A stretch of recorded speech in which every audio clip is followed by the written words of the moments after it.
Bonjour à tous. Nous souhaitons la bienvenue dans le lancement de notre webinaire débrief Dreamforce 2023. Merci pour votre présence. Avant de commencer, si vous pouvez vous assurer d'avoir une bonne connexion, bien sûr, pour profiter de cette expérience dans les meilleures conditions, mais si vous pouvez aussi désactiver votre micro ainsi que votre caméra pour ne pas perturber la présentation. Je vous remercie. Et pour toutes les questions, je vous invite à les poser tout au long de la présentation dans le fil de conversation et nous y répondrons en fin de présentation, si ça vous convient. Voilà. On va commencer, le programme est chargé. Donc, juste quelques mots au sujet, avant de commencer, rapide, au sujet de Niji, si vous ne connaissez pas. Niji, c'est une société qui a été fondée en 2001, qui a 22 ans. On est présent à Paris, bien sûr, mais aussi en région, avec une forte empreinte en région. Niji, c'est une société qui fait 20% de croissance par an les 5 dernières années, croissance organique, qui se concentre sur des grands comptes, mais aussi des ETI en région et qui compte aujourd'hui plus de 1400 talents. Et avec différentes expertises du conseil, du design avec 150 talents qui travaillent sur l'UX et l'UI. Bien sûr, la partie technologique qui est extrêmement importante, avec 650 développeurs et experts. Évidemment, la business unit Salesforce, qui est la business unit que je pilote, qui compte aujourd'hui 130 experts certifiés, j'y reviendrai. Et puis, deux dernières activités qu'on a lancées ces 2 dernières années sur la partie data et IA et sur la cybersécurité. Voilà, donc ça, c'est Niji. Concernant notre expertise de Salesforce, on a le niveau Summit Partner, le plus haut niveau de partenariat avec Salesforce. On est partenaire Salesforce depuis 10 ans, plus de 10 ans en réalité. Niji, c'est 380 certifications portées par des consultants, des architectes, des développeurs sur différents clouds, sur les principaux clouds de Salesforce, avec différentes missions, différentes, types d'accompagnement, d'engagement proposés à nos clients. Voilà. Donc maintenant, je vous propose de vous présenter l'équipe qui a travaillé sur cette présentation. Merci à elle. Tout d'abord, en première ligne, les personnes qui étaient présentes avec moi à Dreamforce à San Francisco, avec Florian, qui est responsable du pôle Marketing Cloud, Sabri, un architecte Salesforce qui travaille depuis très longtemps dans l'univers Salesforce, et puis également Diana, qui est une consultante senior sur la partie Core CRM. Et puis, ont également participé à Dreamforce, mais à distance, Christian Trossay et Majda pour la partie Mulsoft, parce que Mulsoft est également une activité, une solution qu'on gère. Et puis Vincent, qui a prêté main forte à Diana et à l'équipe en tant que consultant sur Einstein GPT. On y reviendra.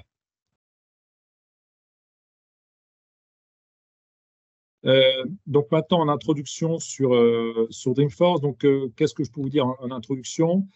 Donc pour ceux qui ne connaissent pas Dreamforce, très rapidement, c'est l'événement qui rassemble l'événement annuel de Salesforce, qui rassemble toute la communauté des experts Salesforce. Et cette année, cet événement a eu lieu du 12 au 14 septembre.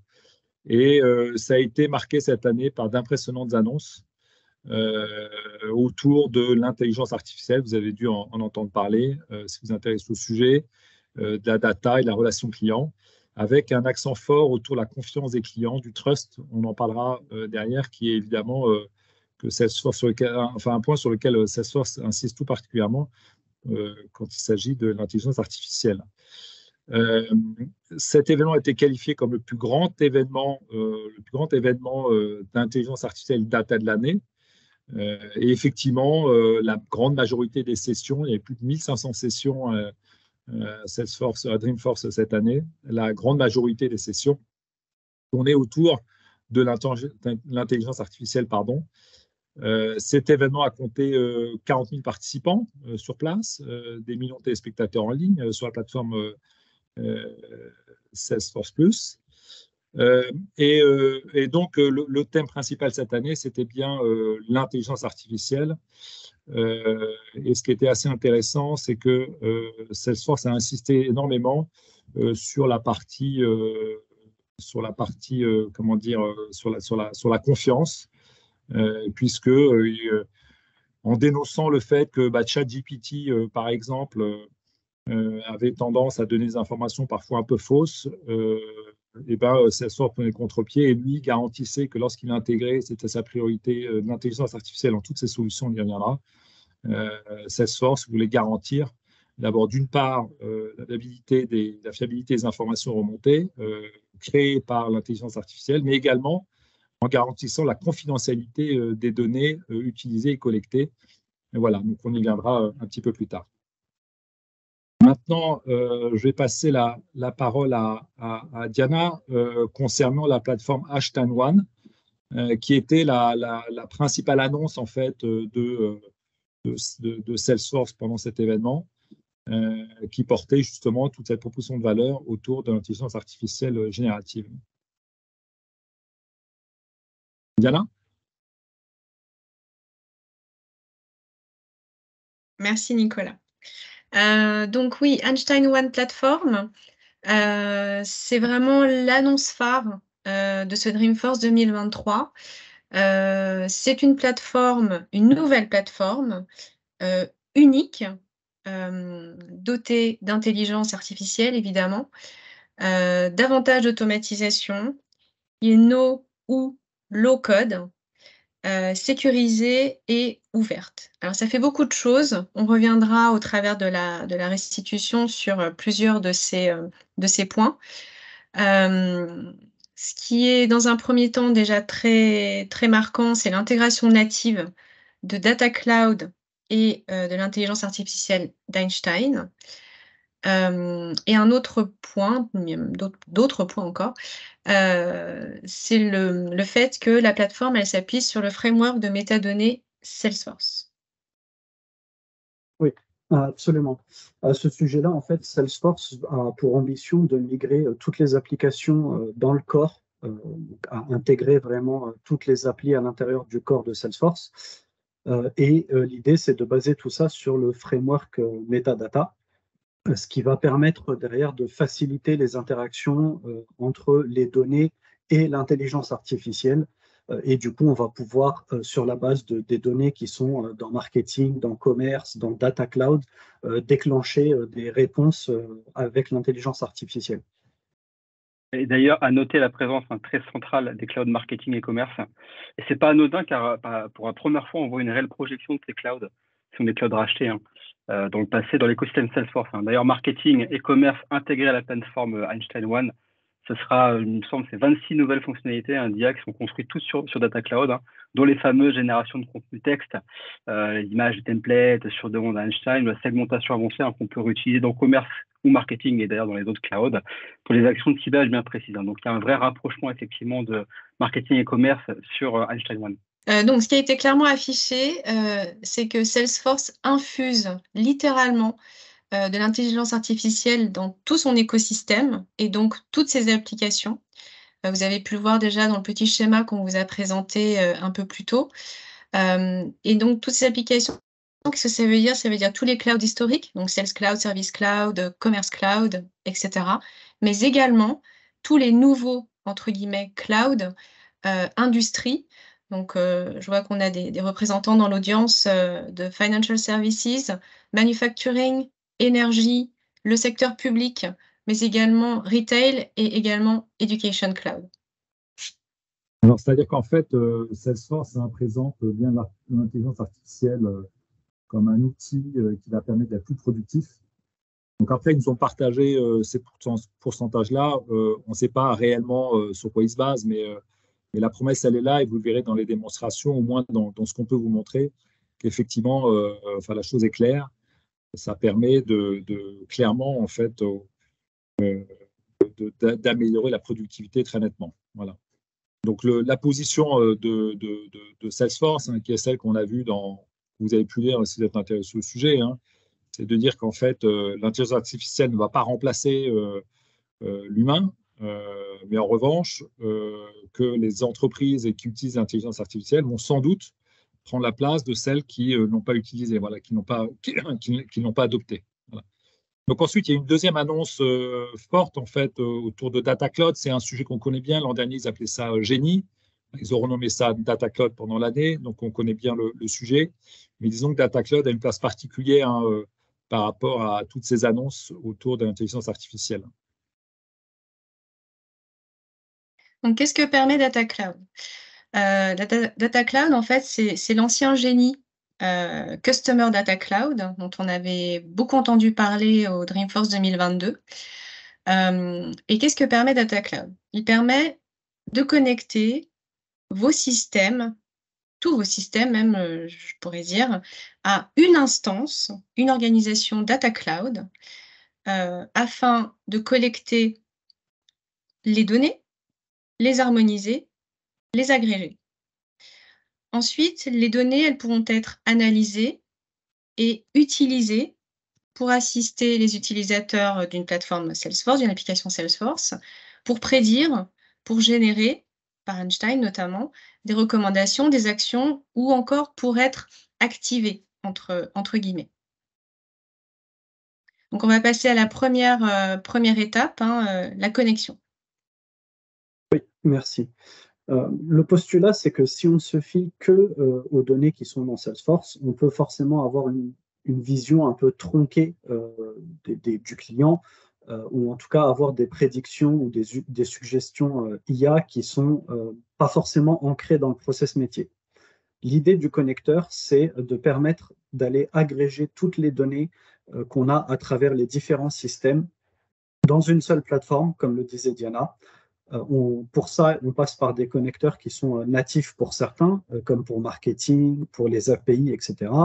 On a des sources externes de confiance, comme Amazon, Google ou Snowflake, et on va avoir aussi tous les connecteurs MuleSoft, dont on parlera un peu plus tard.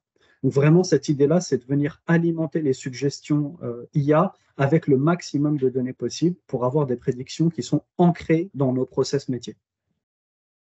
Voilà, et pouvoir effectivement, avec davantage de données, avoir une vision la plus précise, la plus pertinente possible lorsqu'il s'agit d'utiliser cette donnée à des fins commerciales ou pour le marketing ou toute autre utilisation, par exemple également pour le service client. Voilà. Alors, dans une autre phase, l'harmonisation de la donnée que va permettre Data Cloud. Pour ce faire, plusieurs outils qui sont déjà disponibles et d'autres qu'on attend. Mais moi, j'ai noté le data space que j'ai vu à l'œuvre, enfin les data space, on devrait dire. Qu'est-ce que c'est? Ce sont en fait des espaces, des endroits qui servent en fait à segmenter les données, les métadonnées, mais aussi les process.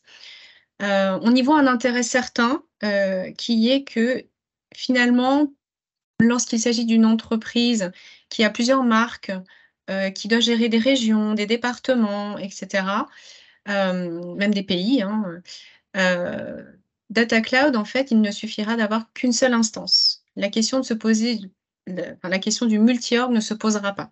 Donc ça, c'est le premier intérêt des data space. Le data mapping ensuite, alors pareil, je l'ai vu à l'œuvre, assez impressionnant puisque, comme son nom l'indique, il vous permet de faire du mapping par des simples glissés-déposés. Donc c'est vraiment un outil très puissant qui sera à la disposition d'un administrateur et qui permet, in fine, d'aller vers un modèle de données unique.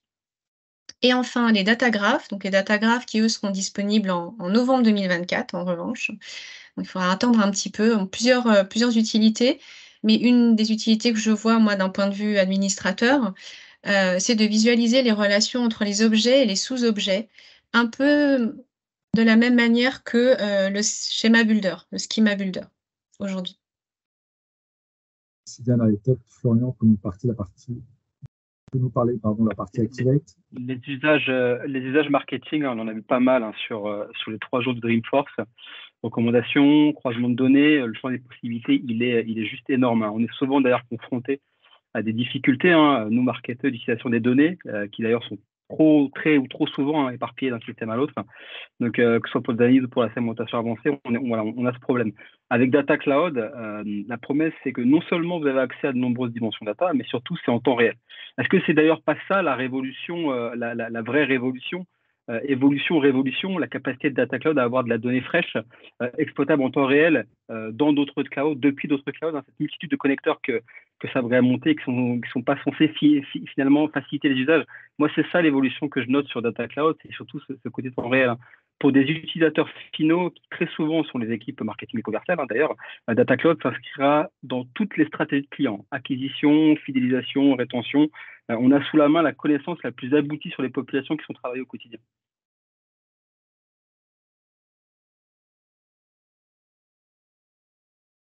Bon, ça, je continue, c'est les exemples qu'on a vus sur les utilisations marketing. Dans les usages, on parle d'un outil qui sert à tout le monde, qui permet de structurer la donnée, facilite les actions, rapports, analyse, business, dû sur des personas. Moi, je vois surtout un outil central doté d'une assistance IA puissante qui fera gagner en productivité à coup sûr tous les utilisateurs connectés à Data Cloud. Et je relaisse la main sur la partie Activate. Yes, merci Florian. Data Cloud et l'IA, en fait, c'est plusieurs propositions aussi. Du coup, c'est typiquement un mapping de données qui va être drivé par l'IA. Comme disait Diana, le mapping se fait par glisser-déposer, mais il y a aussi dans la roadmap une proposition de mapping automatisé qui sera drivé par l'IA. C'est les data graphs qui vont vous permettre, comme disait Diana aussi, de voir les interactions entre les objets, mais voir surtout les interactions de votre client à travers tout le système. Les clics sur les sites, les objets qu'il a dans son panier, et de pouvoir alimenter la recherche IA avec tous ces éléments-là.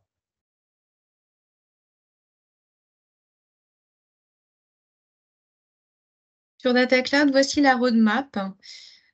Comme je vous l'ai dit tout à l'heure, la majorité quand même des fonctionnalités arrivent cet automne, donc en octobre, et les data graph un petit peu plus tard.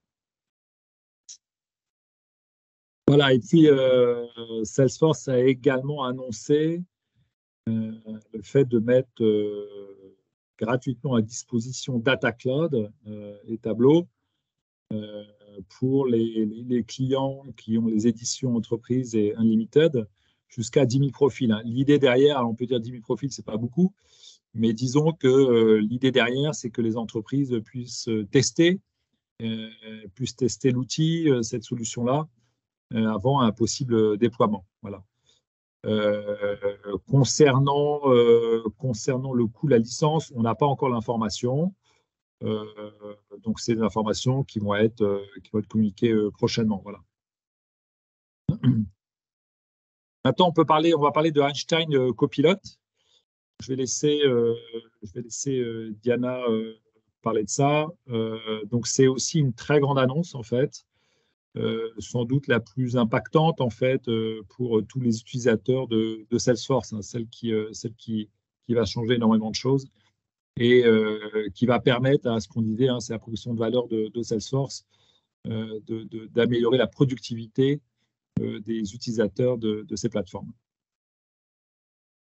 Donc Einstein Copilot, il a vraiment été présenté, le copilote, comme allant de pair avec Einstein Copilot Studio. Einstein Copilot, alors le pilote de Einstein Copilot va sortir en février 2024. Assez souvent, le produit même sort ensuite, à peu près, peu ou prou, 6 mois après. Donc, on peut l'attendre pour, on pense, l'automne 2024 dans les meilleures prévisions.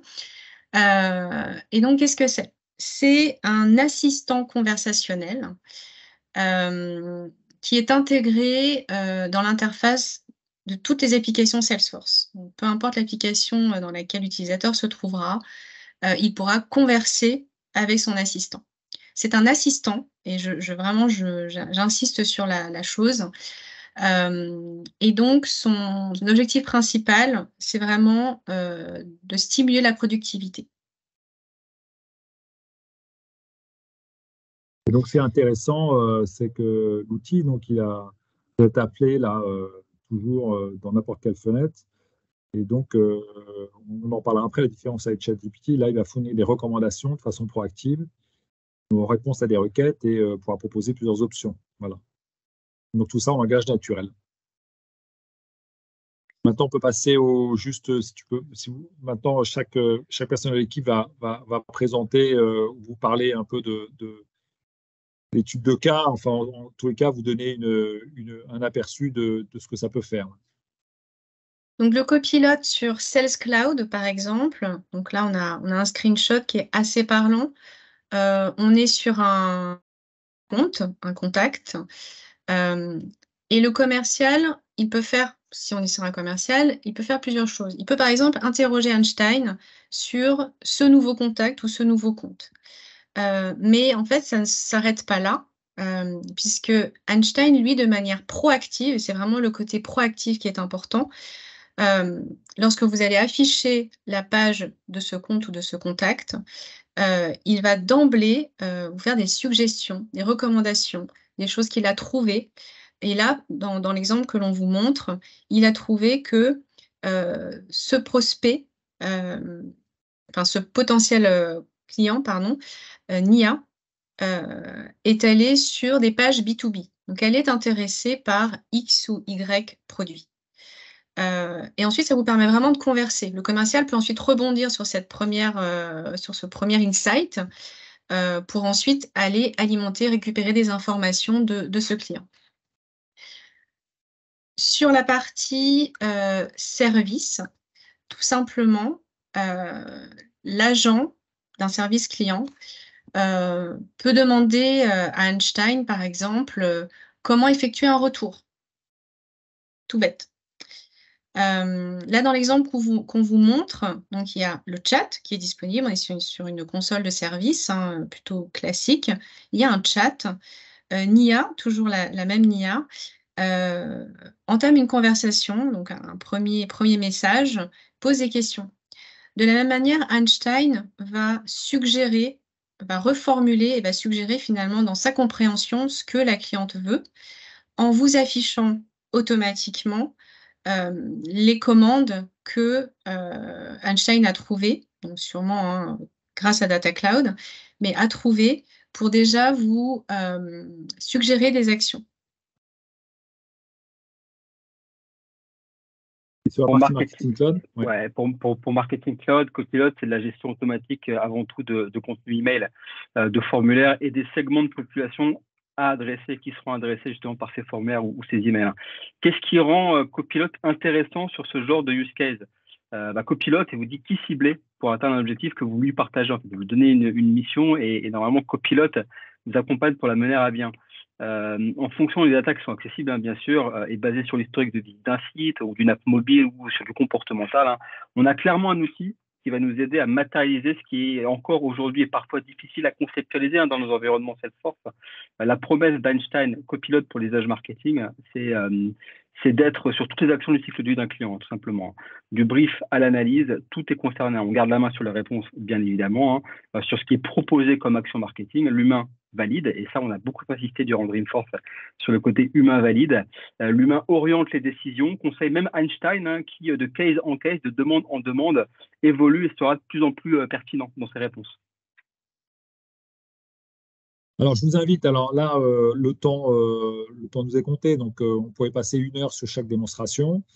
Nous, on vous invite fortement à aller voir la démo. Donc, il y a une démo qui est disponible en ligne, donc vous pouvez scanner le QR code, retenir l'URL ici, on vous la renverra. Démo Einstein 1 bit.ly/démo Einstein 1.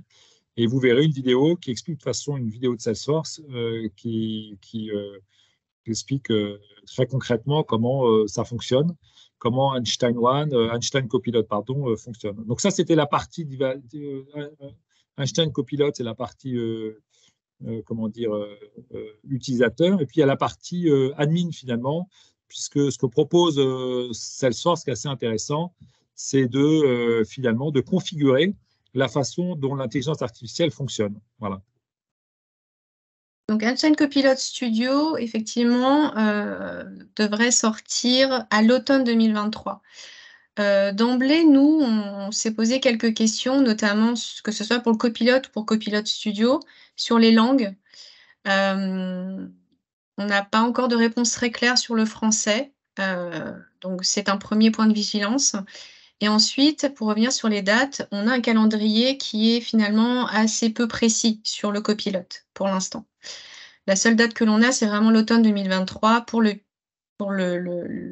pilote, encore une fois, de l'Einstein Copilot Studio. Voilà, après, ça devrait arriver vite. Hein. On pense que le français devrait être une formalité. De la même façon que sur ChatGPT, c'était une formalité. Mais ça reste à confirmer. Mais on est assez confiant. Ouais. Oui. Donc, le studio, il va servir à quoi? Il va servir tout simplement à adapter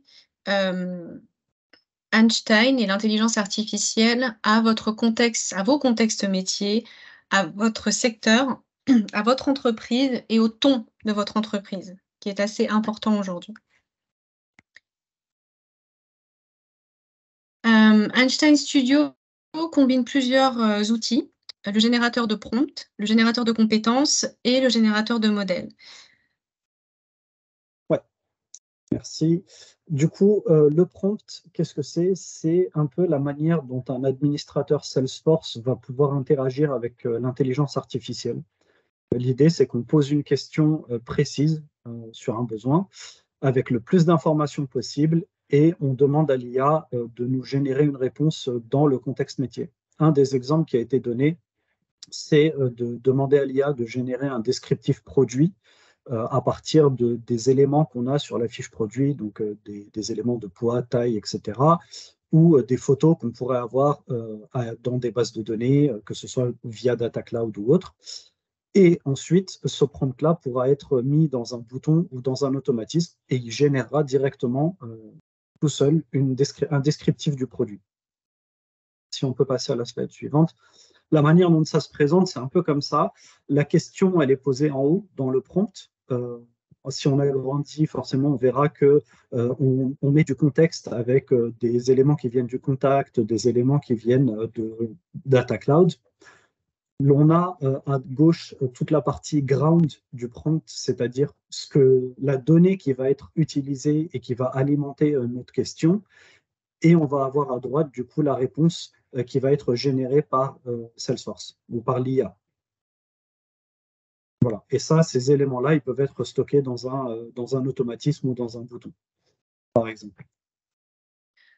Après le générateur de prompt, on a également le générateur de compétences qui était mis à disposition donc février 2024 pour le pilote.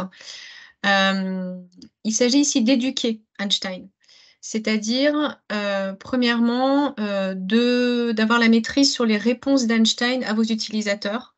Évidemment, si vous êtes un commercial ou si vous êtes un agent du service client, vous n'attendrez pas les mêmes réponses d'Einstein. Deuxièmement, il permet également à Einstein donc, de l'éduquer, c'est-à-dire de lui apporter ce qu'on appelle des skills, des compétences, c'est-à-dire apprendre à Einstein comment répondre à un retour, par exemple, comment mettre en place une action de retour.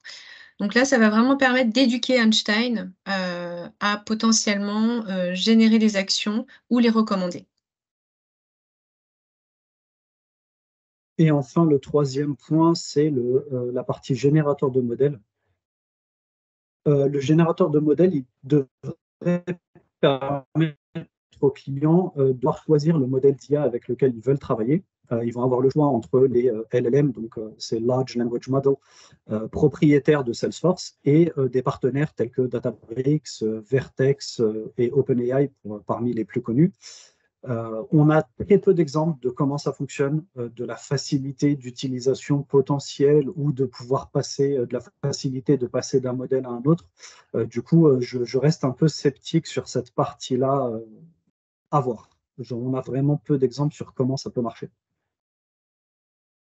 Merci Sabri. Et peut-être tu peux aussi nous parler du Trust Layer. C'était quelque chose qui a été introduit en juin dernier et qui prend une place particulière là, dans le cadre de l'annonce de Einstein One Platform. Tout à fait. C'est un point qui est vraiment important et qui est très attendu par les clients sur l'IA de manière générale.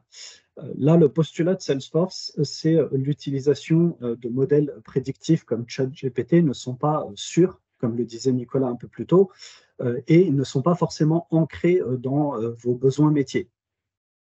L'idée de Salesforce, c'est de pouvoir implémenter leur trust. Trust, c'est un mot qu'on entend tout le temps chez Salesforce, qui est la couche vraiment sécurité, confiance en nos données, confiance aux réponses, mais confiance aussi à comment vont être traitées nos données.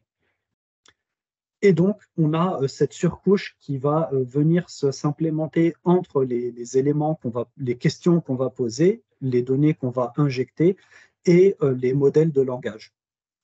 Donc, derrière, on a toute une partie qui va être anonymisation potentiellement de la donnée, data masking, donc mettre des surcouches sur les données pour éviter qu'elles ne sortent de Salesforce. Le mot d'ordre, c'est zéro rétention. Aucune des données ne doit transparaître en dehors de Salesforce. Voilà, donc ça c'est vraiment très, très important en termes de sécurité. Maintenant, ce que je propose, c'est on a fait un focus très fort sur l'intelligence artificielle, sur Einstein One. Il y a eu d'autres highlights, donc je vais laisser la parole à Diana pour nous parler des autres highlights sur la partie sur Sales et Service Cloud. Merci Nicolas. Sur la partie Sales, donc on vous présente ici les fonctionnalités qui sont déjà disponibles et celles qui vont bientôt sortir. Alors, c'est peut-être ici qu'il faudrait que je parle de la différence entre SalesGPT et le copilote, si vous posez la question potentiellement. Le copilote, en fait, j'ai envie de dire, c'est une surcouche de GPT. Il va un petit peu plus loin parce que le copilote, il va également pouvoir, alors vous suggérer des actions, certes, ça c'est certain, mais il va également pouvoir faire certaines actions pour vous. Donc, c'est un réel assistant. Évidemment, ça reste sous contrôle humain. Donc, c'est aussi ensuite aux agents d'avoir à confirmer ou pas si l'action que Einstein, par exemple, envoyer un email, convient ou pas. C'est l'humain qui le confirmera ou pas. Donc, on a essayé de faire des focus. On a fait une petite sélection des fonctionnalités côté sales. La première, c'est Einstein Forecasting qui est déjà disponible et que vous pouvez activer dans vos orgs aujourd'hui. Là, c'est vraiment de l'IA prédictive, et c'est basé sur les opportunités. Alors, il y a quand même des petites choses à savoir, il y a des points d'attention, mais on pourra en reparler éventuellement. Si vous l'activez, petite précaution, petit conseil, faites attention parce que ça nécessite de cocher la case Modify All Data. Comme vous le savez, c'est toujours un peu délicat. Donc, c'est premier bémol. Deuxièmement, il y a certaines prédictions qui forcément ne seront pas affichées parce que l'historique ne sera pas assez suffisant. Et enfin, dernier point d'attention, les prédictions sont par défaut en US dollars. Donc, si votre org est en multi-currency, en revanche, parce que dans ces cas-là, il y a une conversion automatique sur la base des taux de change paramétrés par l'administrateur. On va passer sur le service directement, je pense, ce sera plus... On manque un petit peu de temps. Donc, sur service, pareil, les fonctionnalités déjà disponibles. Donc, vous le voyez, vous pouvez d'ores et déjà essayer et commencer à vraiment utiliser l'IA dans Salesforce. Il y a un certain nombre de fonctionnalités disponibles. Je pense que certains d'entre vous en utilisent certaines et d'autres seront bientôt disponibles. On a fait un focus sur Service Intelligence. Alors, j'ai quand même pas mal de bémols aussi sur Service Intelligence. Je passe sur les conversations, Nicolas. Service Intelligence, donc là, ça combine du Service Cloud, du Data Cloud et du CRM Analytics. On met à disposition des dashboards préconstruits. Je sais que certains d'entre vous, parce que je vois les personnes qui participent, auraient forcément, on en avait déjà parlé, il y a des besoins, parce qu'en fait, ça vous sort vraiment des KPI en temps réel, tels que la durée moyenne de réponse, le pourcentage de cas résolus au premier appel, le taux moyen de satisfaction client. Les bémols, c'est qu'il faut quand même avoir activé un certain nombre d'objets, donc les surveys, l'email to case, par exemple, mais on pourra reparler des différents points d'attention lorsque vous activez cette fonctionnalité. Merci Diana. On va passer maintenant au highlight sur la partie Marketing Cloud, Florian. Ce qu'on retient de cette édition Dreamforce 2023 sur la partie marketing, c'est que plus que les années précédentes, on a enfin vu des cas d'usage clients, des démonstrations de Data Cloud branchées à Marketing Cloud. Avant, c'était que de la théorie, maintenant on est sur de la pratique. Tous les métiers qu'on retrouve sur la plateforme sont visés. Brief, contenu, déploiement de campagne, de parcours client, segmentation ultra avancée, personnalisation profonde, analyse des actions, recommandations automatiques d'amélioration d'un événement à l'autre. Avec l'IA qui entoure tout ça, on n'aura bientôt plus rien à faire, juste à contrôler. Donc c'est ça la grosse différence par rapport aux annonces Marketing Cloud des années d'avant. Si tu peux avancer, est-ce qu'on peut commencer avec segment création? Exactement. Segment création qui va de pair avec segment intelligence sur Data Cloud dont je parlais juste avant. Toutes les populations qui sont identifiées sur Data Cloud sont des sources de données en entrée de parcours marketing de Journey Builder. On avait déjà la possibilité de le faire avec Salesforce Data Extension. D'après les captures, c'est quand même beaucoup plus simple et beaucoup plus intuitif. Alors là, on parle de marketing, hein, mais bien évidemment, les segments de population sont exploitables sur tous les autres clouds branchés à Salesforce, à marketing, aux fonctionnalités de génération de campagne email, SMS ou autre. La question qu'on doit se poser dans les usages, c'est est-ce qu'on a encore besoin finalement du fameux connecteur Marketing Cloud et Sales Service Cloud? La réponse est non. Plus besoin de données synchronisées, hein, si l'ensemble des segments qui sont générés depuis Data Cloud et qu'on les retrouve au clic dans Marketing Cloud, on n'a plus besoin de ces données synchronisées. Donc ça remet en question un petit peu cette modélisation des données qu'on met en place dans Marketing Cloud. Plus aucun marketeur d'ailleurs ne pourra se plaindre que les données ne sont pas accessibles. Ça aussi, c'est un vrai pas de géant dans les usages Marketing Cloud. Prompt, pour les usages marketing, moi je le vois comme une discussion riche entre utilisateurs et Einstein. Pourquoi pas?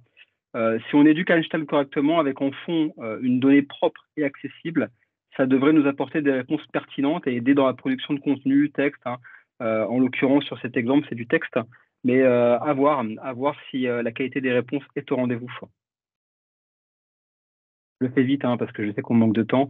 De manière générale, Salesforce veut simplifier les manipulations de données tant pour des rapports et des analyses que pour la création de segments de population. On tombe vite dans les requêtes SQL où les formulations n'ont plus finir pour identifier les contacts.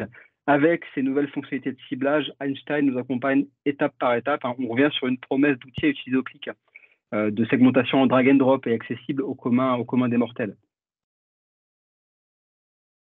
Alors, je parle beaucoup de Marketing Cloud depuis le début, mais ayez bien en tête que Marketing Cloud en 2023, pour Salesforce, ça englobe la plateforme historique Marketing Cloud Engagement, mais aussi Account Engagement, anciennement Pardot, personnalisation, anciennement Interaction Studio, intelligence, anciennement Datorama. Donc, on a tout remis sous l'étendard Marketing Cloud. Donc, pour Pardot, les fonctionnalités actuelles et futures qui ont été annoncées sur Marketing Cloud Engagement le seront également sur Pardot, seront disponibles sur Pardot.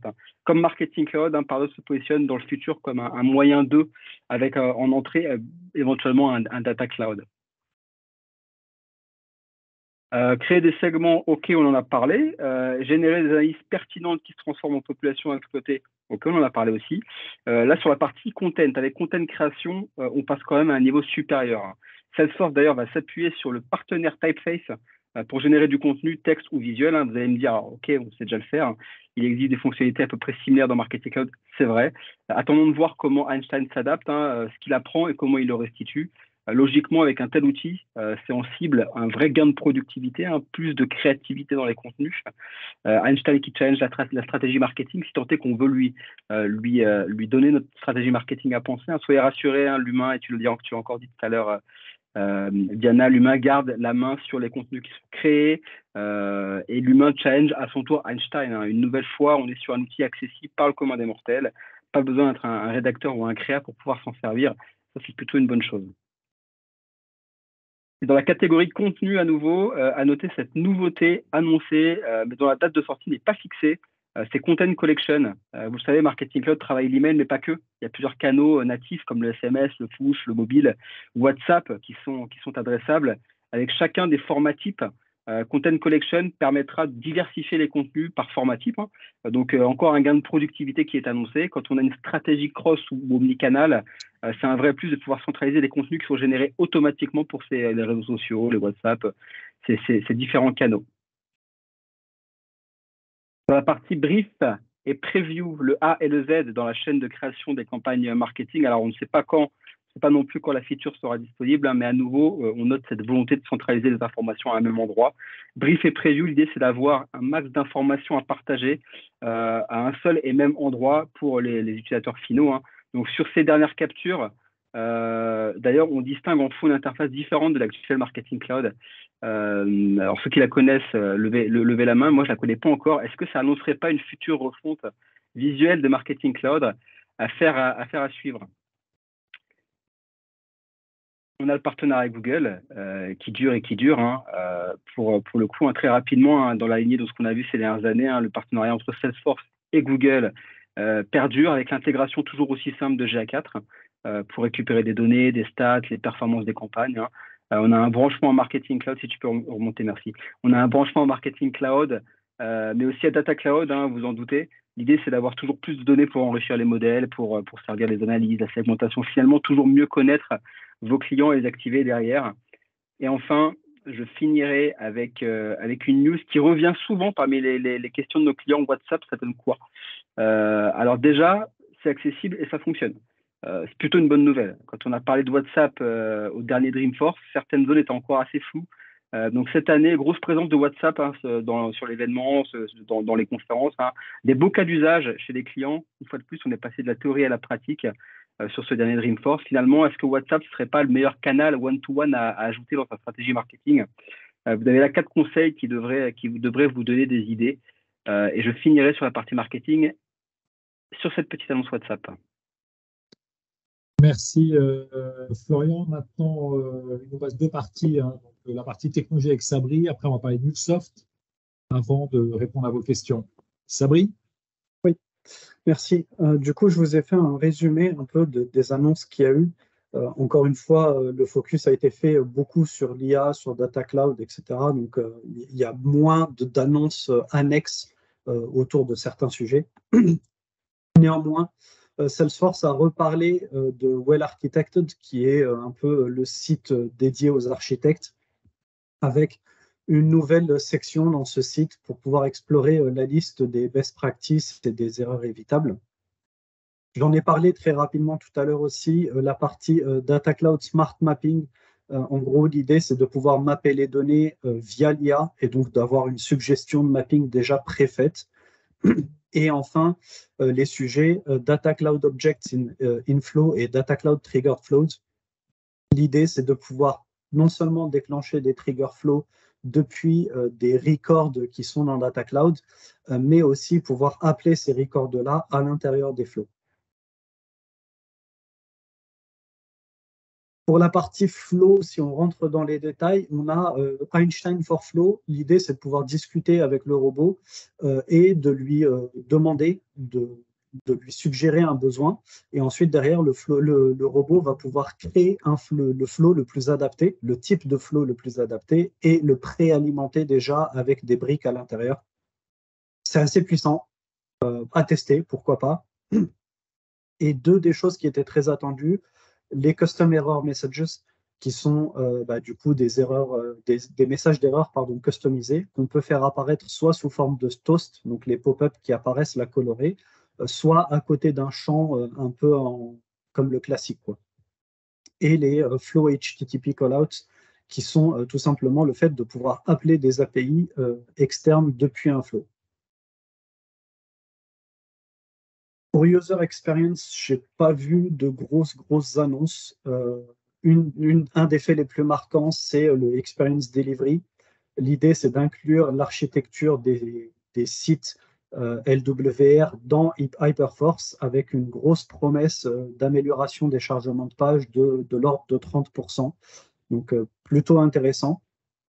Et du coup, les Custom Priority Editors qui sont en gros l'éditeur de propriété qu'on peut ajouter maintenant sur tous les composants custom qu'on va inscrire dans la communauté. C'est rédigeable en LWC, donc Lightning Web Component. Et ça va pouvoir permettre derrière de donner la main aux administrateurs pour créer quelques paramètres autour de ces composants-là. Et enfin, pour Apex, Scale Center avait déjà été annoncé dans des Dreamforce précédents. Donc là, on continue d'appuyer là-dessus avec toujours la couche IA qui vient, le gros focus qui se met dessus. À côté de ça, on va avoir Apex Guru qui analyse les performances dans les composants Salesforce et propose des améliorations à implémenter pour corriger les problèmes éventuels. Code Analyzer qui implémente plus de 200 règles d'analyse du code. Donc, c'est l'IA qui propose d'analyser le code Apex et de proposer derrière des améliorations pour pouvoir améliorer le code Apex.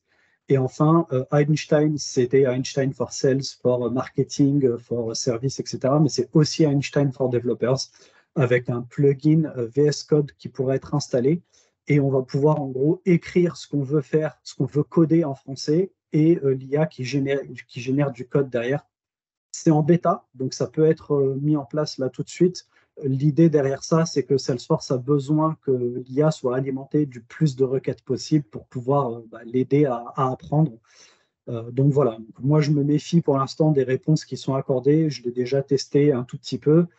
C'est assez puissant, mais ça demande à apprendre quand même plus en amont. Merci, merci Sabri. Maintenant, on va passer à Newsoft avec Majda. Bonjour Majda. Oui, bonjour à tous. Donc, je vais vous présenter en fait les nouvelles solutions Newsoft qui ont été présentées durant Dreamforce. Donc, toujours sous le thème de l'intelligence artificielle, cette nouvelle technologie qui promet d'apporter de nouvelles solutions. Donc, elle a poussé la plateforme Newsoft à évoluer vers de nouvelles solutions qui seront plus axées sur l'automatisation et l'hyper-automatisation, faire évoluer des outils de développement pour utiliser une approche low-code, no-code, et aussi s'ouvrir à l'utilisation de l'intelligence prédictive et l'intelligence générative, tout cela sous la bonne gestion et gouvernance des actifs et API avec la solution d'API Management Newsoft. Donc, si on peut passer à la slide suivante. Donc, là, Salesforce a annoncé l'arrivée de plusieurs solutions allant des outils de développement jusqu'à la partie API, gouvernance et gestion, et aussi des outils d'automatisation qui s'interfaceront avec Salesforce. Donc, la première solution que je vais vous présenter, si on peut avancer, Nicolas. Donc, Anypoint Code Builder et Einstein. Donc, Anypoint Code Builder, c'est un environnement de développement Microsoft. Donc, c'est un nouveau outil de nouvelle génération qui sera accessible depuis le web. Les développeurs pourront ainsi, dès la première connexion à la plateforme Microsoft, commencer à démarrer leur développement. La nouveauté aussi, c'est l'intégration d'Einstein dans cet outil. Donc, les développeurs auront simplement accès à l'intelligence générative depuis un prompt. Ils pourront avoir accès à des exemples de workflow qui respectent les normes et les meilleures pratiques de développement. Donc, c'est une solution assez prometteuse qui va permettre d'augmenter la productivité. Il ne reste plus qu'à la tester, donc et voir comment on va la mettre en place. Deuxième aspect aussi, oui, tu peux. Donc, deuxième aspect aussi important pour préparer l'arrivée de l'intelligence artificielle et de pouvoir bâtir les bonnes fondations pour préparer l'arrivée de l'intelligence artificielle, c'est l'Universal API Management. Donc, c'est un concept qui vise à centraliser la gestion et la gouvernance des API pour avoir une meilleure visibilité et pouvoir contrôler de manière généralisée sur tous les types d'API. Donc, cet aspect-là, on va le voir appliqué à travers plusieurs solutions proposées par la plateforme Microsoft. Donc, la première solution étant Anypoint Gouvernance. sur la slide suivante. Donc, Anypoint API Gouvernance ou la gouvernance de bout en bout. Donc, c'est une solution qui va consister à appliquer des règles de conformité. La nouveauté, c'est que ces règles de conformité, on pourra les appliquer dès la conception des API et on pourra les appliquer jusqu'à la production. Ça va nous permettre aussi d'avoir un dashboard sur la qualité de notre patrimoine API et pouvoir ainsi vérifier la conformité, détecter les anomalies et pouvoir les rattraper assez rapidement. Une autre solution aussi qui applique le concept de la gestion universelle d'API est Anypoint Flex Gateway. Donc, c'est une solution qui va permettre de gérer tout type d'API, quelle que soit l'architecture sur laquelle ils sont mis en place, que ce soit du microservice ou du monolithe, sur tout type d'environnement aussi.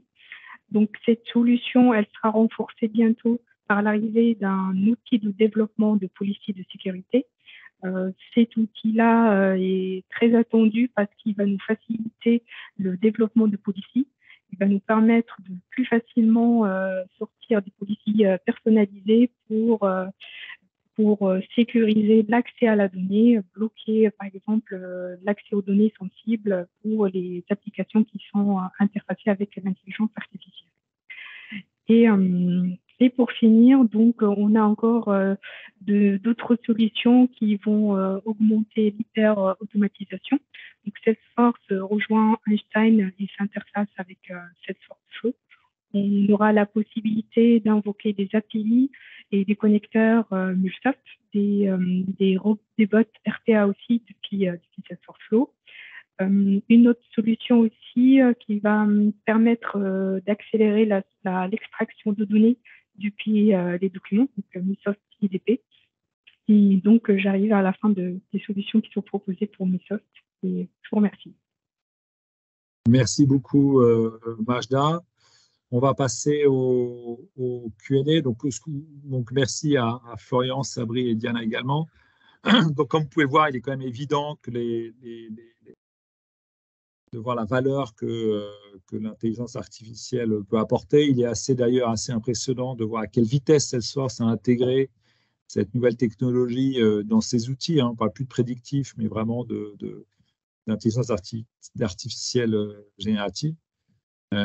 Et donc, il est évident que ces entreprises qui investissent dans le renforcement de leur capital humain grâce à cette intelligence artificielle seront celles qui prospéreront demain. Ça devient assez évident.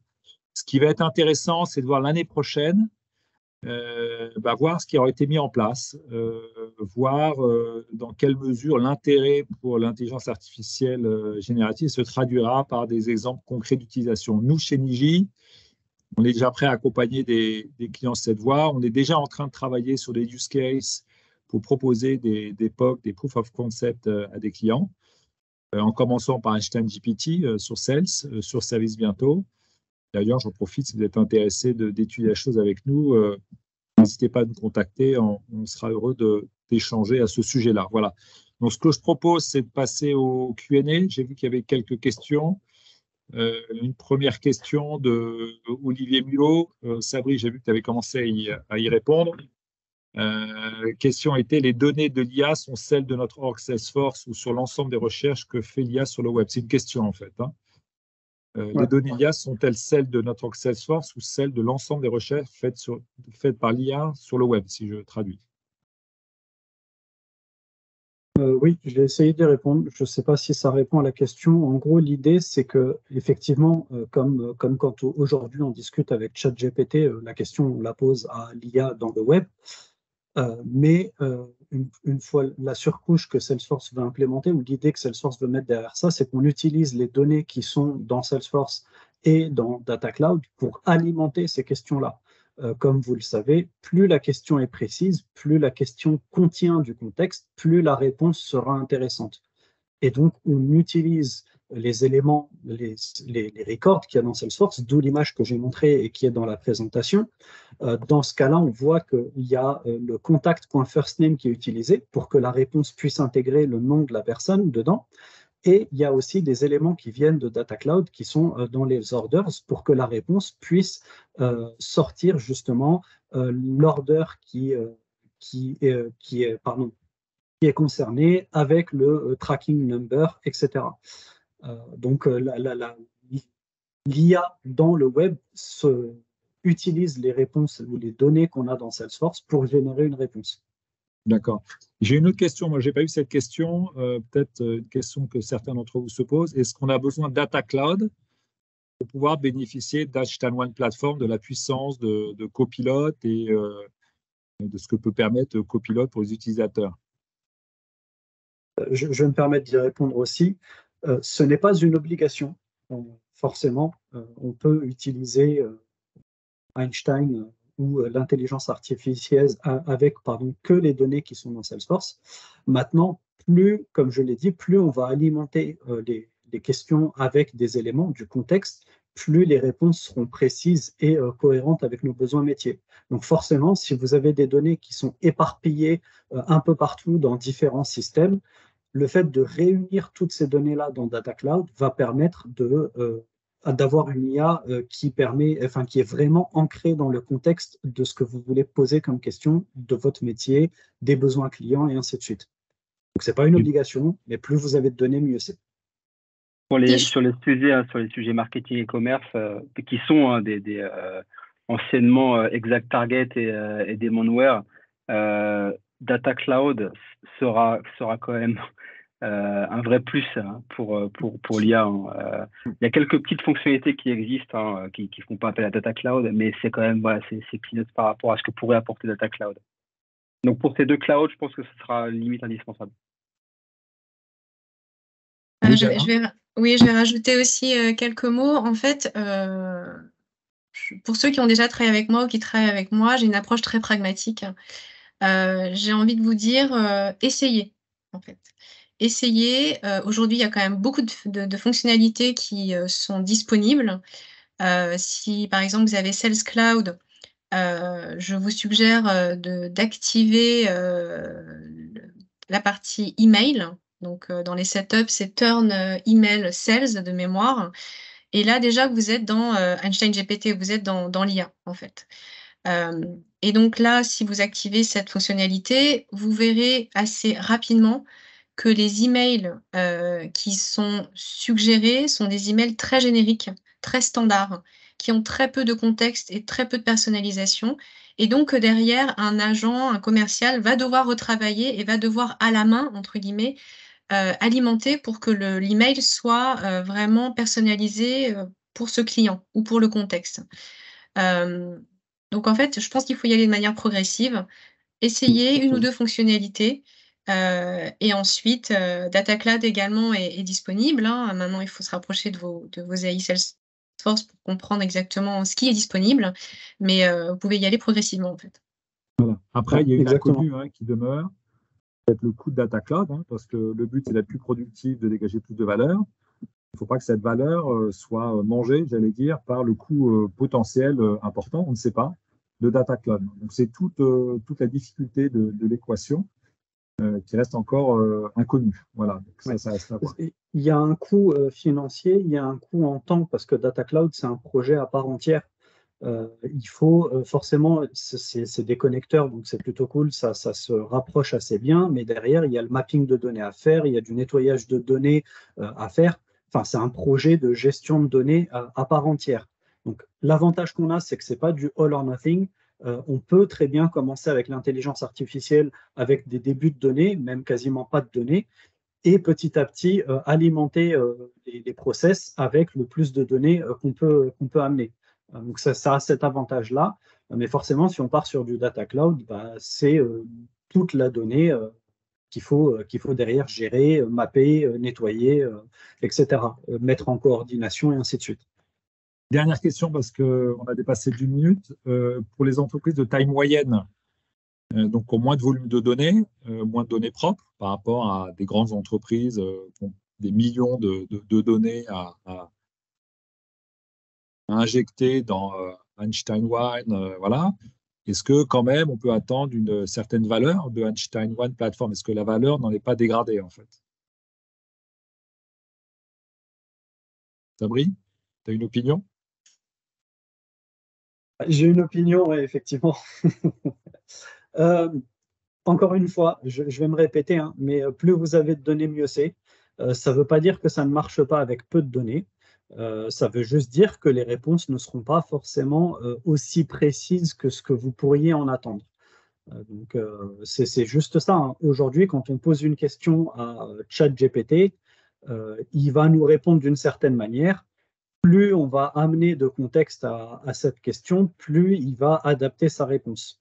L'IA de Salesforce réagit d'exactement la même manière, puisqu'elle se repose sur OpenAI en partie. Donc, plus on va amener de contexte, plus les réponses seront intéressantes pour nos cas d'usage, ou en tout cas pour les cas d'usage clients, métiers, etc. Est-ce que ça répond à la question? Je te remercie et on espère que effectivement c'est un point d'attention de Salesforce et qui garantit la valeur. On a vu des démonstrations sur les entreprises de taille moyenne. Sonoma, c'est pas je crois que c'est une entreprise assez importante, mais c'est pas non plus un grand groupe.